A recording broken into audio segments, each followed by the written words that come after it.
రాష్ట్రంలో సంక్షేమ పథకాలు అమలు చేస్తూ అభివృద్ధి లక్ష్యంగా ముందుకు వెళుతున్న సీఎం రేవంత్ సర్కార్కు ఖాళీ ఖజానా వెక్కిరిస్తోంది.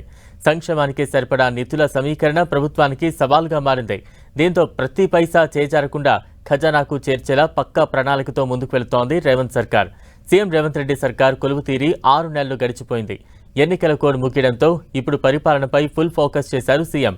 ఎన్నికల్లో ఇచ్చిన హామీలను అమలు చేయడంతో పాటు రాష్ట్రాన్ని అభివృద్ధి పదంలో నడిపేలా పాలనలో నిమగ్నమయ్యారు. ఇచ్చిన మాట ప్రకారం ఇప్పటికే మహిళలకు ఉచిత బస్సు ప్రయాణం, 10 లక్షల ఆరోగ్యశ్రీ పథకం, 500 రూపాయలకే గ్యాస్ సిలిండర్, గృహజ్యోతి పథకం, ఇందిరమ్మ ఇండ్ల పథకాలకు ప్రభుత్వం శ్రీకారం చుట్టింది. ఇక వీటితో పాటు పలు పథకాలను అమలు చేయాల్సి ఉంది.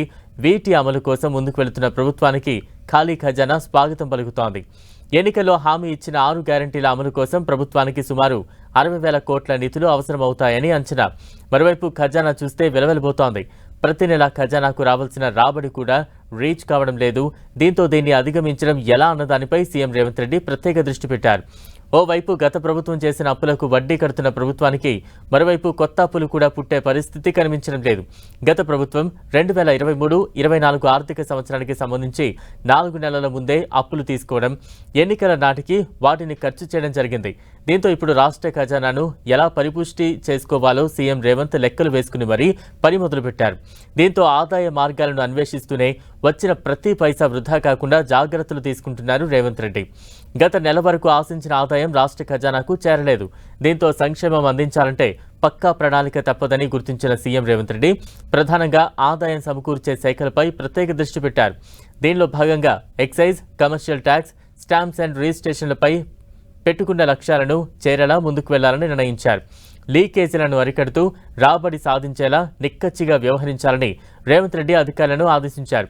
జీఎస్టీ, ఆబ్కారీ ఆదాయానికి గండి కొడుతున్న ట్యాక్సుల ఎగువెత్తును కట్టడి చేస్తూ అవసరమైతే కొత్తగా సంస్కరణలు చేపట్టాలని ప్రభుత్వం డిసైడ్ అయింది. దీంతో ఆయా శాఖల ద్వారా వచ్చే ఆదాయం రాష్ట్ర ఖజానాకు చేరుతుందని భావిస్తున్న సీఎం రేవంత్ రెడ్డి వార్షిక లక్ష్యాలను సాధించేలా అధికారులు పనిచేసేలా టార్గెట్లను నిర్దేశిస్తున్నారు. దీనికోసం ప్రతి నెల స్వయంగా సమీక్ష నిర్వహించాలని డిసైడ్ అయ్యారు. వార్షిక లక్ష్యానికి అనుగుణంగా ప్రతి నెల టార్గెట్ రీచ్ అయ్యేలా అధికారులను పరుగులు పెట్టించనున్నారు సీఎం. జీఎస్టీ రాబడి పెంచే విధంగా కమర్షియల్ శాఖ అధికారులు క్షేత్రస్థాయి పర్యటనలు చేస్తూ పక్కా ఆడిటింగ్ ఉండేలా టార్గెట్లు పెట్టనున్నారు. ఇలా ఒకవైపు ఖాళీ ఖజానా, మరోవైపు సంక్షేమ పథకాలను అమలు చేయాల్సిన పరిస్థితి తెలంగాణ సర్కార్ది. దీంతో ఈ ఆర్థిక సవాల్ను అధిగమిస్తూ ప్రతి పైసా లెక్కలేసుకుంటూ ఖజానా వరకు చేర్చడమే లక్ష్యంగా ముందుకు వెళుతున్నారు సీఎం రేవంత్ రెడ్డి.